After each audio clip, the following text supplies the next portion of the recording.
Santapan Harian Sabtu 23 September 2023.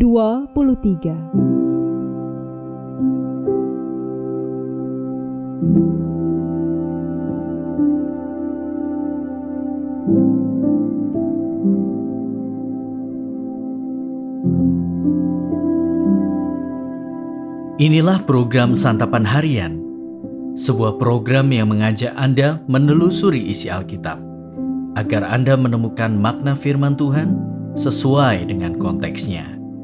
Santapan Harian tertuju bagi Anda yang ingin memiliki kehidupan rohani yang segar, kuat, dan sigap. Hari ini kita akan membaca Yehezkiel pasalnya yang ke-21, ayatnya yang ke-28 hingga ayatnya yang ke-32. Namun sebelumnya, mari kita berdoa. Di dalam terang firman-Mu ya Kristus, kami bertelut. Tuntunlah kami di dalam perenungan firman-Mu saat ini. Dalam Kristus Yesus, kami berserah. Amin. Yehezkiel 21 ayat 28-32. Dan engkau anak manusia bernubuatlah dan katakan, beginilah firman Tuhan Allah mengenai Bani Amon dan cercaan mereka. Katakanlah, pedang sudah tercabut untuk menumpahkan darah, digosok untuk memusnahkan, dan supaya mengkilap seperti petir. Sedang orang melihat penglihatan-penglihatan yang menipu bagimu, dan memberi tenungan-tenungan bohong kepadamu, untuk ditetakkan ke leher orang-orang fasik yang durhaka, yang saatnya sudah tiba untuk penghakiman terakhir. Kembalikanlah itu ke sarungnya. Di tempat penciptaanmu dan di negeri asalmu aku akan menghukum engkau. Aku akan mencurahkan geramku atasmu dan menyemburkan api murkaku kepadamu dan menyerahkan engkau ke dalam tangan orang-orang dungu yang menimbulkan kemusnahan. Engkau menjadi makanan api, darahmu akan tertumpah di tengah-tengah tanah itu, dan engkau tidak akan diingat-ingat lagi. Sebab aku Tuhan yang mengatakannya.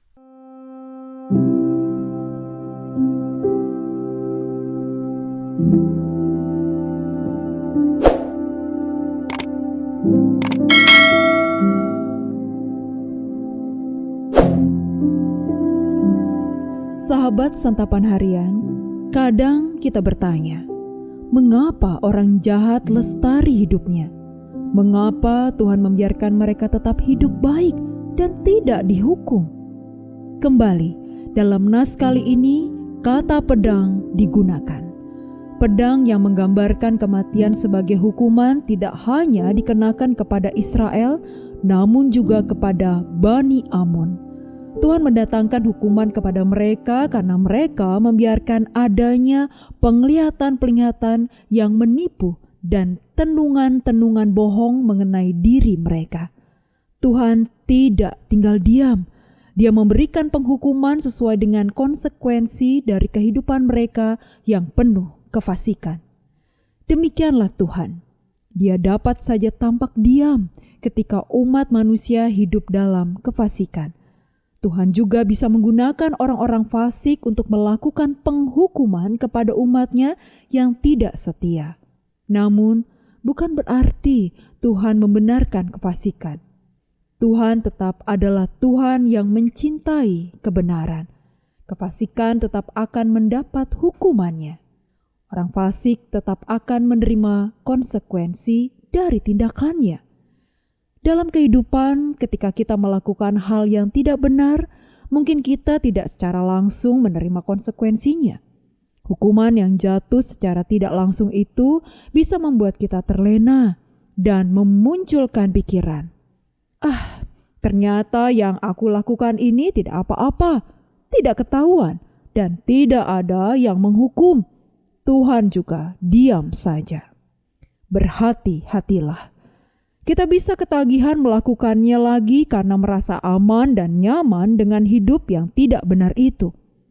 Ketika sudah sampai tahap yang demikian, akan sulit bagi kita untuk berbalik menjadi benar karena sudah terlanjur nyaman. Karena itu, sebelum merasa nyaman, segeralah berhenti. Mari kita sadari kesalahan kita dan segera berbalik untuk melakukan hal yang benar. Jangan pernah menganggap Tuhan tidak tahu dan tidak peduli perihal tindakan kita. Dia sangat tahu dan sangat peduli. Ingatlah, pedangnya akan dijatuhkan kepada setiap orang yang fasik. Jadi, jangan tunggu pedang itu datang. Segeralah bertobat. Mari kita berdoa. Bapa, terima kasih untuk pengampunan yang sudah Engkau berikan kepada kami. Kami tidak akan menyia-nyiakannya dan akan sungguh-sungguh bertobat dari dosa dan kesalahan kami. Biarlah hidup kami ini menjadi kesaksian yang mempermuliakan nama-Mu. Di dalam nama-Mu, Tuhan Yesus Kristus, kami berdoa. Amin.